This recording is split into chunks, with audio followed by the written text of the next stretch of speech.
പലരിലും ഫിസിയോളജി വ്യത്യാസമുണ്ട്. ഇപ്പം നമ്മൾ കാണുമ്പോൾ ഇപ്പോൾ കഴിഞ്ഞ ആഴ്ച ഞാൻ ചെയ്തൊരു പേഷ്യൻറ്റിന് 68-year-old പേഷ്യൻറ്റിന് 700 ഈസ്ട്രജൻ.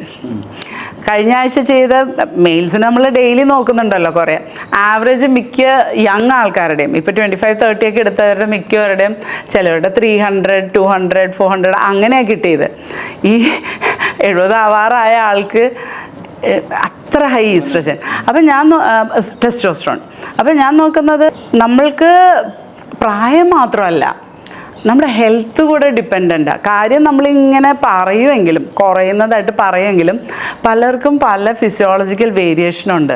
ശരീരം നല്ല ഹെൽത്തി ആയിട്ട് സൂക്ഷിക്കുന്നവർക്ക് പ്രായമായാലും ടെസ്റ്റോ അത് ലൈഫ് സ്റ്റൈൽ, അതും നമ്മൾ പറയുന്നുണ്ട്, ലൈഫ് സ്റ്റൈൽ റിലേറ്റഡ് ആണ്.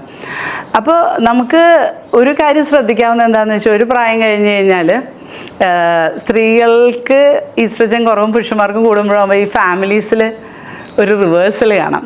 സ്ത്രീകൾ കുറച്ചും കൂടെ അല്ലേ രാമന് തോന്നിയിട്ടുണ്ടോ? കൺട്രോൾ മാറും.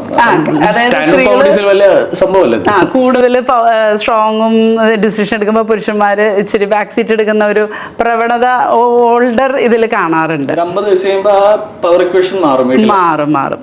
പിന്നെ ഇവർക്ക് ഈ സെക്ഷൽ പെർഫോമൻസ് കുറയുന്നത് കാരണം കൊണ്ട് കുറേ ഫ്രസ്ട്രേഷൻ ഉണ്ടാവും.